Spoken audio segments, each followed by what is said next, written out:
Ferizaj të shtuar një tjetër hapësirë moderne për kujdesin dëntar. Doktor Besim Ilazi ka hapur klinikën e tij të re duke ofruar shërbime cilësore për të gjithë pacientët.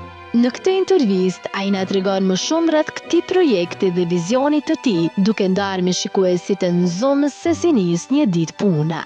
Zakonisht ditë e hënë, në mëngjes fillojmë ashtu me 2 fëmijët e mi, vajzën dhe djalin, tani mos stomatolog, po është edhe unë si endodont, specialist i sëmundjes dhomit, nga 2005 kemi 2 ordinanca. Njërën ordinancë kemi në fshatën aty ku jetojmë dhe banojmë, po ordinancën tjetër tani e kemi hapur para pak ditësh në qytetin e Ferizajt. Duke parë të nevojshme që zgjerimi të bëhet tani, ata kanë vendosur që ordinancën e dytë ta hapin pikërisht në Ferizaj.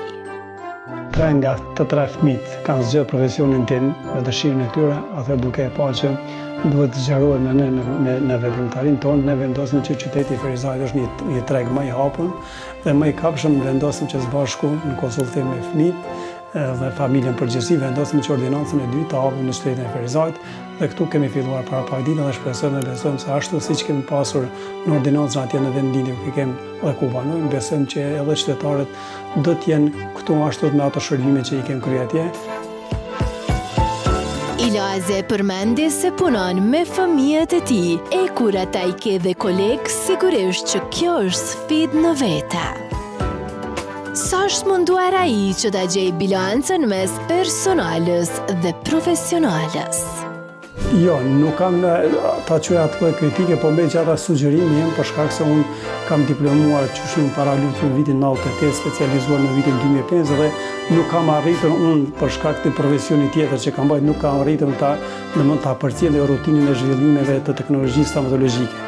Kurse fëmijëve këtë jo preferoj që zakonisht të ndjekë seminare, trajnime të ndryshme që janë, të jenë hap në avancimin e teknikës stomatologjike për të qenë shumë afër pacientit, për ta kuptuar edhe sugjerimin që vjen nga pacienti, po në fund në fakt të arrijmë atë qëllimin e përbashkët që e ka edhe pacienti edhe mjeku. E kjo është të jenë të në fund që të ndahen dy të kënaqur me shërbimet që i kryejnë. Por cilat shërbime mund t'i gjejë një pacient në Milident? Unë kam titullin specialist e sëmundjeve dhomit endodont, ai është domethënë profesioni im më i pëlqyer. Po pastaj gjitha profesionet ku janë përgjithësi duke filluar nga protetika, duke nxjerrja e dhëmbëve, shërimi, blondimi e dhëmbëve, pastrimi, por tani sfundi së shpejt do të fillojmë edhe me implante dhe me ortodonci, nga se është një kërkesë e kohës dhe shpresojmë që edhe fëmijët janë të orientuar pikërisht në këto dy ndërtime specifike që koha i kërkon, prandaj na mendoj që shumë shpejti pacientëve do t'i ofrojmë këto shërbime.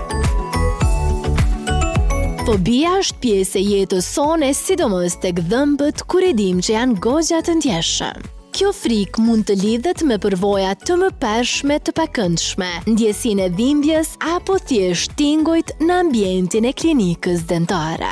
E për të kapërcyer gjithë këtë, është e rëndësishme të fillohet me hapa të vegjël, si dhe të zgjidhet një dentist i kuptueshëm e që komunikimi të jetë i hapur me të.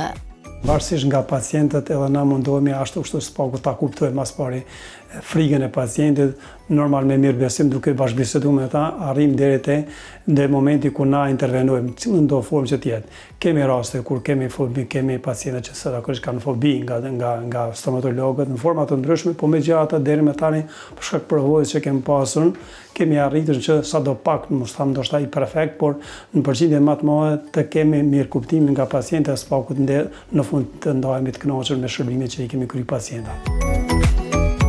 Parandalimi i prishjes së dhëmbëve është thelbësor për ruajtjen e një shëndeti të mirë oral dhe një buzëqeshje të bukur.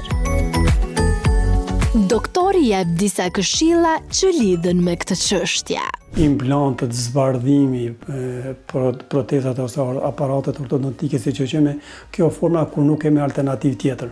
Gjithmonë e pacienti këshillojmë sidomos prindit tek fëmijët e tyre që të jenë në kontrollat e rregullat e fëmijëve të tyre që spaku, domethënë ta parandalojmë, nga se parandalimi është bari më i mirë apo tham veprimi më i mirë i stomatologut, i mjekut në përgjithësi. Prandaj këshillat tona janë pikërisht që të jenë sa më afër stomatologëve në kontrolla rutine, pastaj që mos vim deri vetë ajo rasti fundi, por ne po flasim në ekstremin e fundit ku nuk arrim të kemi rezultatin ata që ne e synojmë, atëherë janë këto forma tjera të cilat ne synojmë që spaku të pacientëve të bëjmë shërbime dhe mos të ndihen, domethënë të hendikepum për shkak mungesës së dhëmbëve.